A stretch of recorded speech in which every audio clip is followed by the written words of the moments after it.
चलिएगा स्टूडेंट, आज हमने ये कुछ टाइप्स मैंने जैसा कि स्टार्टिंग पॉइंट में मैंने बताया हुआ था और इसके मैंने ये भी बता दिया था, सारे के सारे कुछ डिफिनीशन वगैरह मैंने 3 तक क्लियर कर लिए थे हम लोग। ठीक है, आज जो हम लोग क्लियर करेंगे, आज हम लोगों का 2 टॉपिक बच गया है। कौन कौन सा? एक्सक्लेमेटरी और ऑप्टेटिव सेंटेंस क्लियर करेंगे। ठीक है, एक्सक्लेमेटरी और ऑप्टेटिव सेंटेंस आज आप लोगों का पूरा क्लियर हो जाएगा। ठीक है, चलिएगा इधर आप लोगों का कर लेते हैं। यहाँ पे एक्सक्लेमेटरी और ऑप्टेटिव सेंटेंस, ये आपका तो मैंने इसमें ये भी बता दिया था कि ये आपका जो असर्टिव सेंटेंस है वो 2 टाइप्स के होते हैं। वो कौन कौन से होते हैं? एक होता है आपका सिंपल सेंटेंस, ये सिंपल सेंटेंस होता है। मैंने कहा था इससे कुछ ज़्यादा मतलब नहीं है, ठीक है ना। यह इसमें क्या होता है, ये निगेटिव सेंटेंस भी होता है। ये नरेशन में थोड़े जो बहुत हेल्पफुल हो जाएंगे, बाकी इसके बाद और कुछ भी नहीं, ठीक है ना। चलिए आज एक्सक्लेमेटरी सेंटेंस कर लेते हैं। एक्सक्लेमेटरी सेंटेंस देखिएगा, हटा देता हूँ इसको।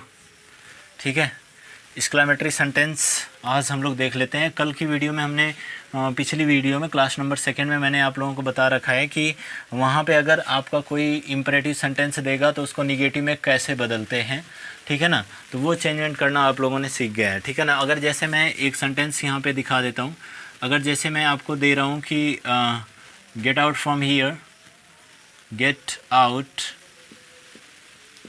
आउट फ्रॉम हियर, ठीक है ना। अगर ऐसे मैं दे देता हूँ, अगर मैं कहता हूँ कि इसका यह क्या है, यह मेन वर्ब से स्टार्ट है, इसका मतलब कि इम्परेटिव सेंटेंस है। और अगर यह इम्परेटिव सेंटेंस है तो यहाँ पे हम लोग क्या कर लेंगे, इसको निगेटिव में बदलने के लिए, इसको निगेटिव फॉर्म में लेने के लिए क्या हो जाएगा, ये डोंट, क्या हो जाएगा, don't get out from here, don't get out from here, ठीक है ना, ये हो जाएगा। चलिए आगे चलते हैं। अगला आप लोग हेडिंग डाल लीजिएगा, इम्परेटिव सेंटेंस, ठीक है ना। अगला हेडिंग डाल लीजिएगा, सॉरी इम्परेटिव नहीं, एक्सक्लेमेटरी सेंटेंस, ठीक है। अगली हेडिंग आप लोगों की रहेगी एक्सक्लेमेटरी सेंटेंस। चलिए तो एक्सक्लेमेटरी सेंटेंस हम लोग देख लेते हैं आज क्या होता है। एक्सक्लेमेटरी सेंटेंस वैसे वाक्य होते हैं, हटा दूँ इसको मैं, ठीक है। एक्सक्लेमेटरी सेंटेंस यानी ऐसे वाक्य जो सामान्यतः, ठीक है ना, यानी वे वाक्य, लिखो बच्चे यहाँ पे हेडिंग डाल लो, एक्सक्लेमेटरी सेंटेंस, ठीक है। तो यहाँ पे क्या हो जाएगा एक्सक्लेमेटरी सेंटेंस, वे वाक्य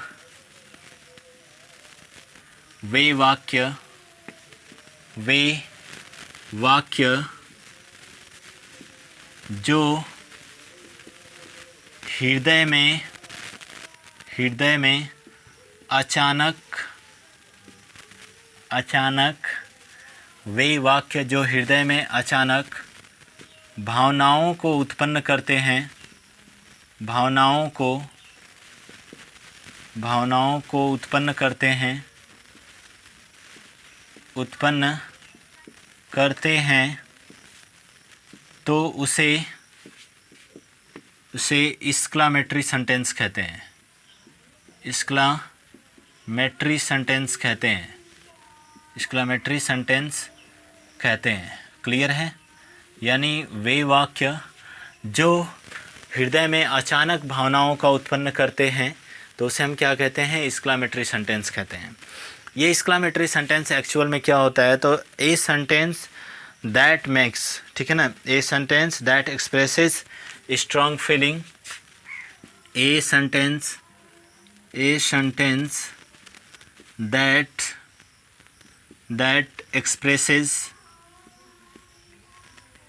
expresses strong feeling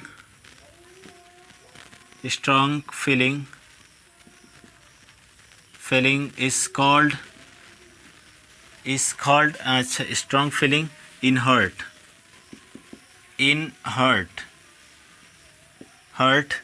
is called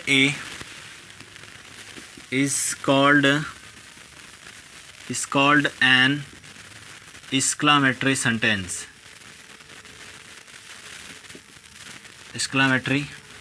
sentence, समझिएगा यहाँ पे क्या हो जाएगा, अगर मैं एग्ज़ाम्पल यहाँ पे दे रहा हूँ तो एग्ज़ाम्पल आपका क्या हो जाएगा, देखिए एक चीज़ और एज फॉर थोड़ा सा पहचानने के लिए लिख लेते हैं, ठीक है ना। जैसे कि एज फॉर क्या हो जाएगा यहाँ पे, जैसे अलास अगर आ जाए, ठीक है ना, अगर आपका हुर्राह आ जाए, ठीक है, अगर आपका ओह आ जाए, अगर आपका आह आ जाए, अगर आपका वाव आ जाए, ठीक है, अगर आपका वाव आ जाए, ठीक है, यहाँ पे क्या हो जाएगा, इटीसी।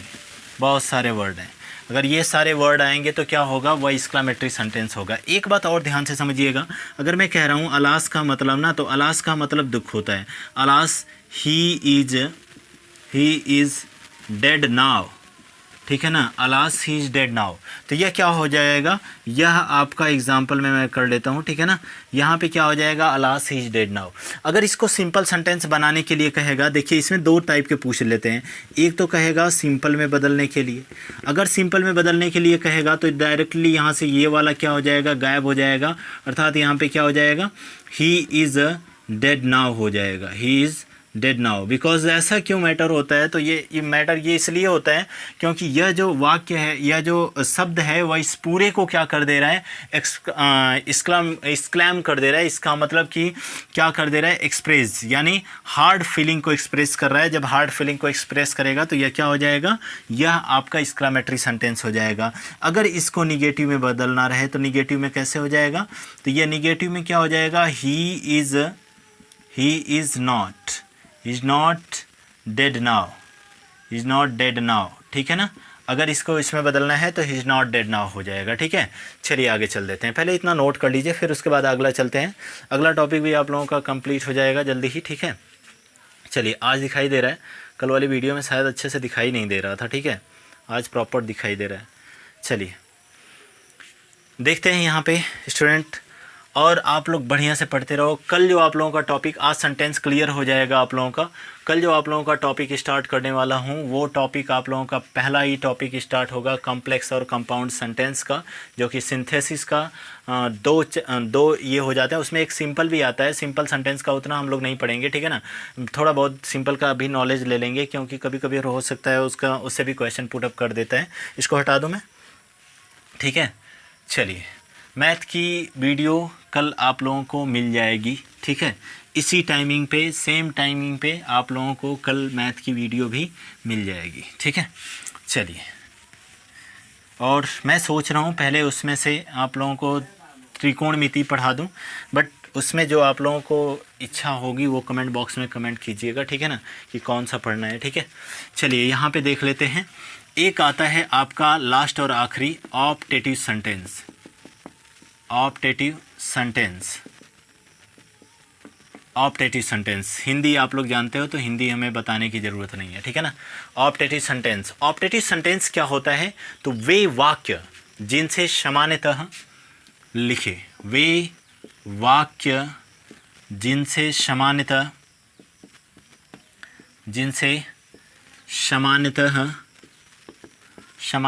आशीर्वाद,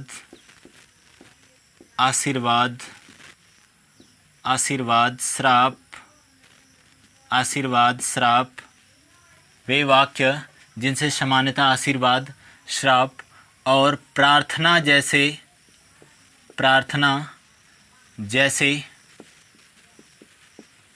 वाक्यों का बोध पाया जाता है तो उसे ऑप्टेटिव सेंटेंस कहते हैं। क्या उसे ऑप्टेटिव सेंटेंस कहते हैं? उसे क्या कहते हैं? ऑप्टेटिव सेंटेंस कहते हैं। क्लियर है?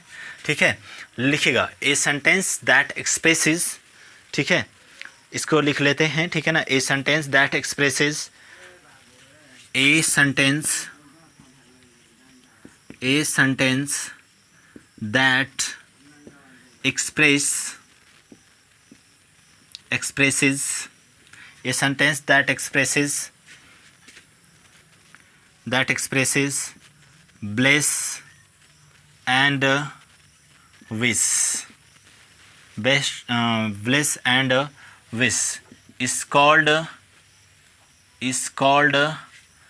an optative sentence. It's called an optative sentence.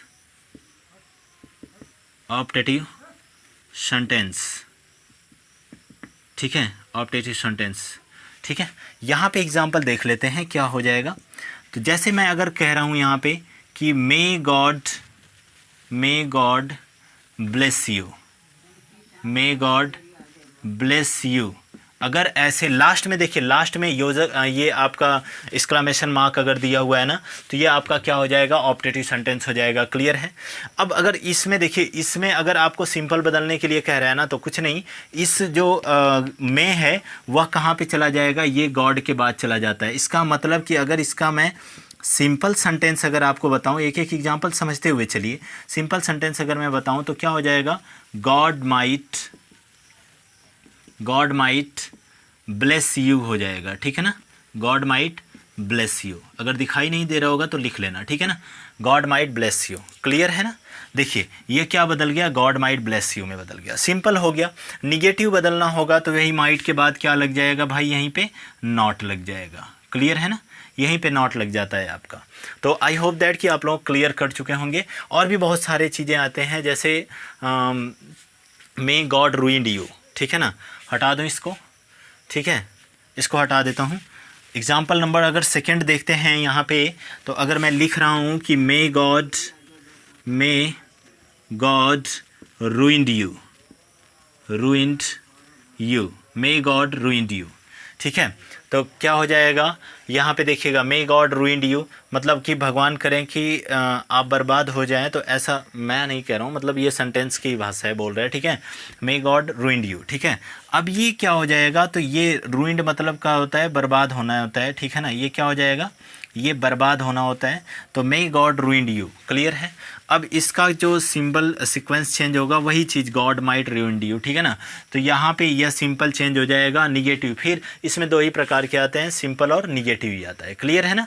तो इसके बाद आप लोगों का आज यहीं तक सेंटेंस जो होता है वो एंड होता है. कल वाला जो एक क्लास रहेगा, एक बात समझ लीजिएगा, कल जो क्लास आप लोगों की चलाऊँगा वो मैं सोच रहा हूँ कि एक आपके लिए प्रैक्टिस सेशन लेकर के आऊँ. अभी ना एक हेडिंग और भी इसमें लिख लीजिएगा. ठीक है ना, इंटरचेंज करना, मैं आप लोगों को मैं सोच रहा हूँ कि इंटरचेंज करना भी इसी में बताते हुए चलूँ. ठीक है ना, कि इंटरचेंज कैसे होता है, अगर किसी भी चीज़ को जब इंटरचेंज करना है तो इंटरचेंज कैसे होता है, तो कल मैं प्रैक्टिस सेशन में ही आप लोगों को बता दूंगा. ठीक है ना, प्रैक्टिस सेशन में ही आप लोगों को इंटरचेंज करना बता दूंगा. क्लियर है, ये प्रैक्टिस सेशन में ही बता दूंगा. ठीक है ना. शो मिलते हैं कल वाली वीडियो में. शो चैनल को लाइक शेयर और सब्सक्राइब तो करना बनता है. ठीक है ना, और एक बार चैनल को लाइक शेयर और सब्सक्राइब ज़रूर कर दीजिएगा. जो लोग नए हैं वो लोग सब्सक्राइब कर दीजिएगा. ठीक है, बाकी जो लोग पुराने हैं वो अपने क्लास को कंटिन्यू तरीके से देखते रहिए. पर डे आप लोगों को एक वीडियो मिलेगी. आज के बाद से हो सकता है कि 2 वीडियो मिलने लगे. ठीक है ना, हो नहीं सकता है, मतलब मैथ की भी आप लोगों को वीडियो प्रोवाइड करने लगूँगा. So bye bye, see you later tomorrow.